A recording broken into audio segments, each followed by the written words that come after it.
So I'm sure you're wondering why we have Aladdin here. Oh, I don't even know why. As the unofficial sponsor of tonight's podcast, and there is a reason.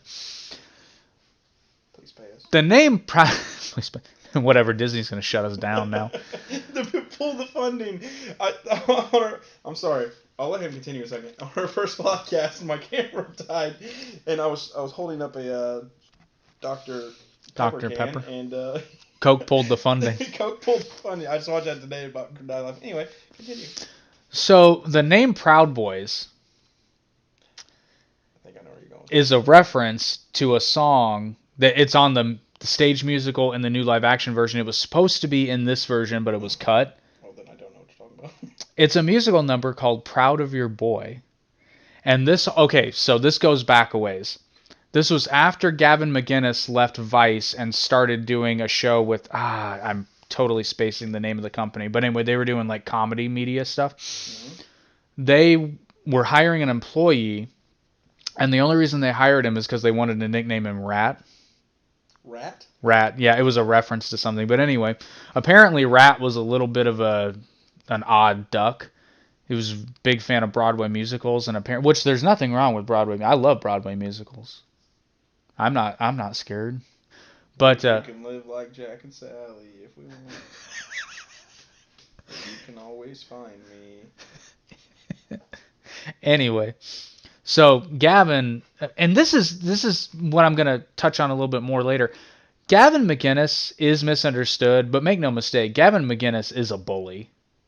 And this pretty much illustrates that. So poor Rat's this young kid who's just trying to work, and Gavin is apparently just mercilessly like making fun of this kid and constantly like playing Broadway songs to mock him.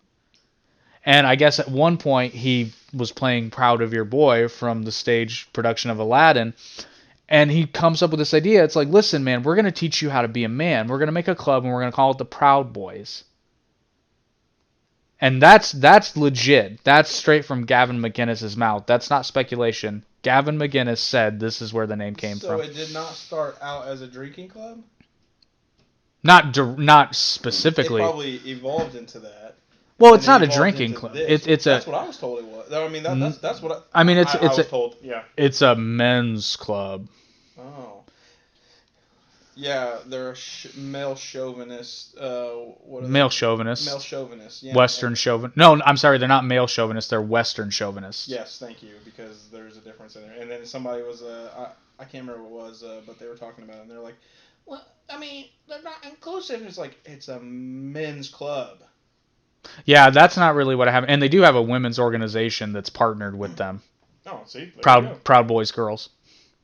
Oh, shit. That's original. But, I mean, to say that that's sexist, I mean, there have been fraternal organizations still are. Knights of Columbus, the Freemasons, Elks Lodges. I mean, there's tons. Boy Scouts. Because they're two genders. Oh, that's controversial. What are your genetics, sir? Hold on. Let me tell you what they are. I am a rat. What was that kid's name? Which one? The rat. I can't remember his name. You just called him a rat? They just called him Rat. Okay. But then it just kind of, like, the condensed version, it just kind of morphed. And what happened was, at first it was a giant joke. And then it was just kind of like a group of guys that got together and had some fun. Then Gavin was doing a bunch of speaking engagements, and they had come to kind of support him. And I know he got pepper sprayed at an event, Gavin did. And then after that, the Proud Boys started basically working as additional security for some of these speaking engagements. Oh, yeah, because an Antifa activist literally pepper sprayed him for speaking somewhere. You're so bad. Well, but here's the thing too. Like, I get why a lot of people might have an issue with what Gavin is saying, but you don't have to listen to it. If you don't want to hear it, then you don't have to listen to it. Like, you have to pay to get into these events. Yeah, why are you going to... I've never understood that, too. That's like with the Trump rallies, like, not necessarily just Trump rallies. I'm pretty sure there are Trump any rallies that go to Biden's rallies,